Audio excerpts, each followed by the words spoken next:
The kingdom of Judah was trembling under the weight of divine judgment.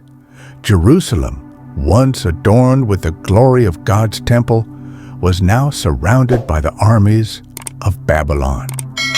Nebuchadnezzar, the fierce and ambitious king of Babylon, came against the city with fire and fury. The wall shook with a clash of iron, the streets ran with fear, and the cries of the people rose to heaven. God had warned his people again and again through his prophets. Repent, turn back, do not bow to idols. But the warnings had been ignored, and now Jerusalem fell into the hands of Babylon. Sacred vessels from the temple were carried off as trophies. Noble youths, the strength and hope of the nation, were dragged into exile. Among them was a young man named Daniel. Though still a youth, Daniel was marked by wisdom, discipline, and a heart fixed upon the God of Israel. Alongside him were his three friends, Hananiah, Mishael, and Azariah. Taken as captives into the grandeur of Babylon, they entered a world that glittered with gold but reeked with idolatry. Babylon was unlike anything they had ever seen. The city stretched high and wide, its walls thick and towering. Hanging gardens spilled over terraces in splendor, while temples to strange gods pierced the skyline. The people worshipped idols of stone and metal, yet mocked the God who had delivered Judah into their hands. Daniel and his friends were selected for training in the king's court. They were given new names meant to erase their identity. Daniel became Belteshazzar. Hananiah became Shadrach. Mishael became Meshach. Azariah became Abednego. But though their names were changed, their hearts could not be rewritten. The king ordered them to eat from his royal table, lavish meats and wines that had been offered to idols. Many would have bowed to survival, but Daniel purposed in his heart not to defile himself. With humility, he asked the chief official, "Test us? Give us only vegetables and water for 10 days, then compare us with the others." It was a bold request, but God honored it. After 10 days, Daniel and his friends appeared healthier and stronger than any who ate the king's food. Their faith was vindicated, and God granted them wisdom and knowledge 10 times greater than the wise men of Babylon. To Daniel, he gave a special gift, the understanding of dreams and visions. In the second year of Nebuchadnezzar's reign, the king was troubled by a dream so terrifying that his spirit could find no rest. Summoning his magicians and astrologers, he demanded not only an interpretation, but that they first reveal the dream itself. None could do it.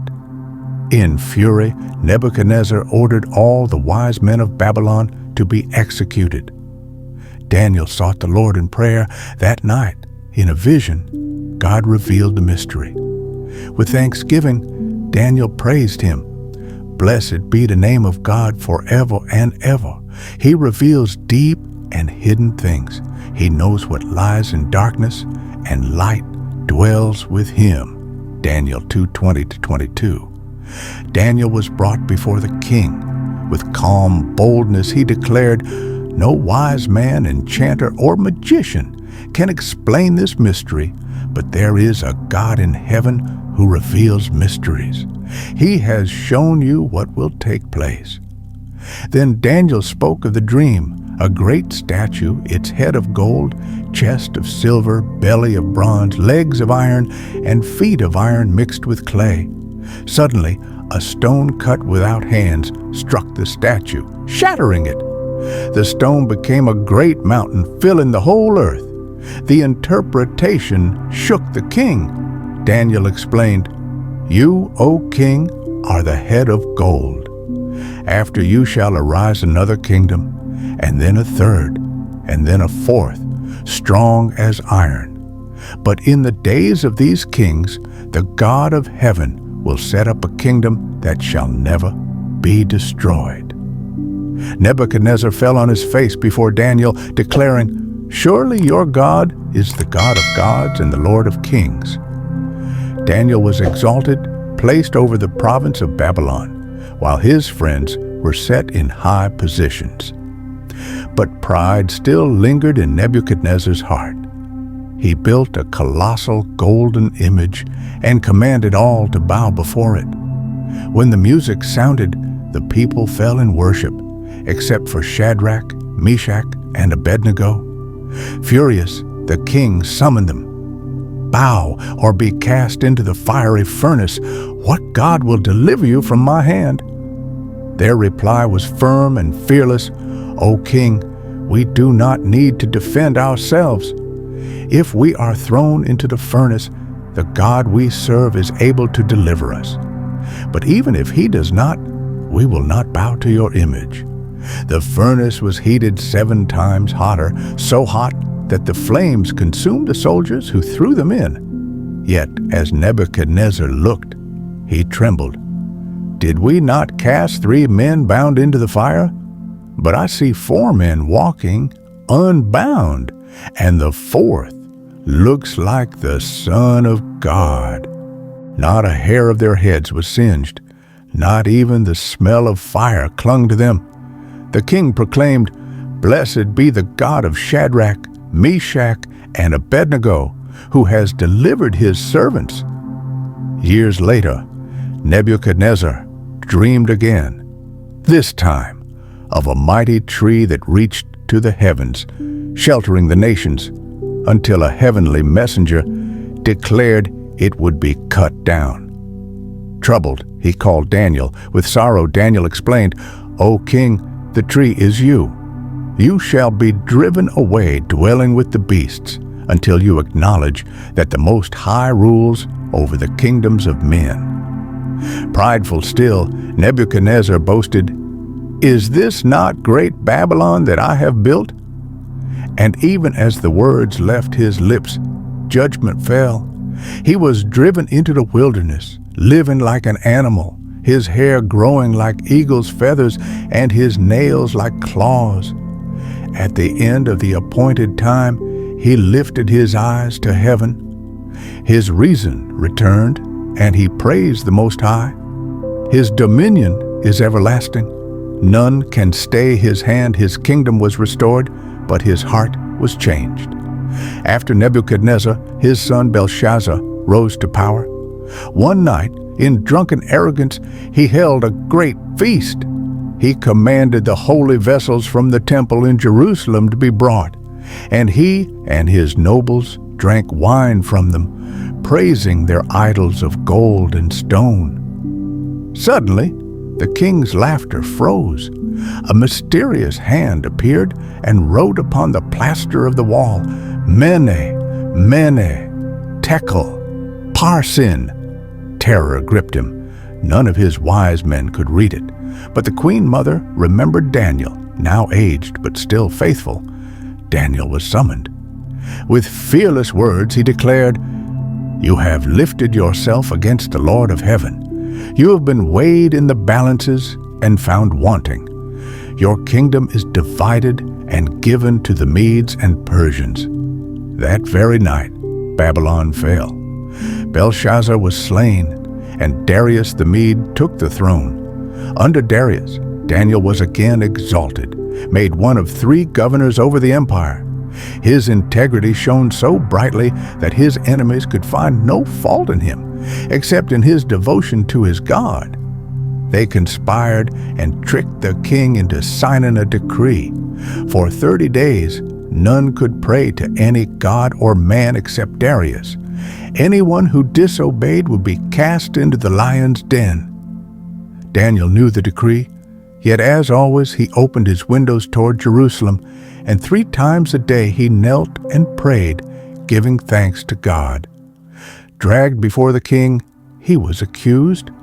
Darius, though distressed, could not reverse the law. With a heavy heart, he commanded Daniel be thrown into the lion's den. "May your God, whom you serve continually, deliver you." A stone was rolled across the mouth. sealed with the king's own signet. That night, Darius could not sleep. At dawn, he hurried to the den and cried out, "Daniel, servant of the living God, has your God been able to deliver you?" Then came the voice, calm and steady, "O king, live forever. My God sent his angel and shut the lions' mouths.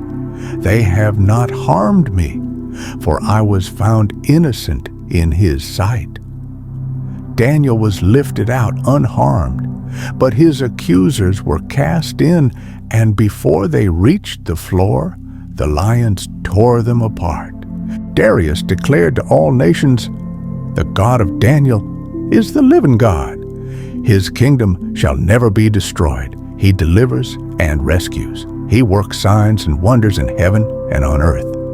Thus, through empires and kings, Daniel's faith shone unshaken. Years passed. Daniel, though advanced in age, remained a man of unwavering faith, a pillar of righteousness in a world of shifting empires. He had survived fire, exile, prideful kings, and the den of lions, yet God had more for him, a glimpse into the unseen, the future, and the eternal plan of the Most High. One night, as the sky opened in silent revelation, Daniel saw 4 great beasts rising from the sea.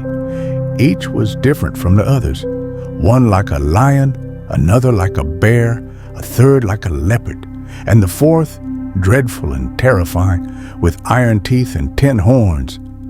These beasts represented kingdoms yet to come, nations that would rise and fall. But amidst the fearsome vision, Daniel saw the throne of the Ancient of Days, God himself, whose garment was white as snow, hair like pure wool, and his throne blazing with fire. Thousands ministered before him, and the court of heaven sat in judgment. A stream of fire flowed from his throne, and the beasts were judged, their dominion taken away. And Daniel saw one like the Son of Man, coming with the clouds of heaven, receiving everlasting dominion, glory, and a kingdom that shall not be destroyed. Daniel 7:13-14. Though the vision troubled him, Daniel recorded it faithfully, for God had given him the wisdom to understand. All earthly kingdoms are temporary. Only God's reign is eternal. In another vision, Daniel saw a ram with 2 horns, powerful yet defeated by a goat with a conspicuous horn. The goat struck the ram down, and its horn broke, replaced by 4 others rising in different directions. The angel Gabriel appeared to Daniel, explaining the vision in detail. The ram symbolized the kings of Media and Persia. The goat represented the king of Greece, the great horn, Alexander the Great, and the 4 horns, the divided kingdoms that would rise after him. Daniel 8:20-22. Even in his old age, Daniel marveled at the unfolding of God's plan. He prayed fervently for understanding, confessing the sins of his people, pleading for mercy and restoration. Daniel 9:4-19. Gabriel returned, strengthening him and revealing the 70 weeks prophecy, the exact period leading to the coming of the Messiah, the Anointed One who would bring redemption and everlasting hope. Daniel's visions were not only of kingdoms, but also of the spiritual forces that shaped history. Gabriel and Michael, the archangel, explained the unseen battles that raged over nations. He learned that princes of Persia and Greece were influenced by spiritual powers, yet the God of Israel alone had the ultimate authority. Even the great angel Michael was assigned as a protector of Daniel and Israel. And though Daniel was troubled by the revelations, Gabriel assured him, "Fear not, Daniel, for at the end of days you shall stand in your lot. Many shall awake, some to everlasting life, others to shame and everlasting contempt." Daniel 12:1-2. In his final vision, Daniel saw the end of time. He witnessed tribulation, the rise of evil, and the suffering of God's people. Yet, above all, he saw hope. The faithful would rise, shining like the stars forever. The kingdom of God would come in fullness, and the righteous would inherit everlasting life. Daniel 12:3. This revelation became the cornerstone of Daniel's enduring faith. No matter the trials, the fires, the lions, or the pride of men, God's plan is perfect. Every empire falls, every tyrant fades, but His kingdom stands forever. Daniel lived a life of extraordinary integrity. Though surrounded by power, wealth, and temptation, he never bowed to earthly kings over his God. Though faced with death, fire, and exile, he remained steadfast. His prayers were constant, his heart pure, and his faith unwavering. He teaches us that true greatness lies not in position or might, but in loyalty to God. He shows that even in the darkest exile, God can grant wisdom beyond the ages, protection beyond the world's power, and insight into the mysteries of heaven. The life of Daniel is a testimony. Faith is stronger than fear. Prayer is the bridge to God's power. Obedience brings blessing. God's kingdom will outlast all earthly kingdoms. From a youth taken captive to a prophet of empires, Daniel's story is eternal. His eyes saw visions of the end times, yet his heart remained humble before God. His name means, God is my judge, and indeed through every trial, every kingdom, and every lion's den, his life proved it true. Even today, Daniel whispers to the faithful, trust in God. Stand firm. His kingdom is eternal, and the faithful shall shine forever.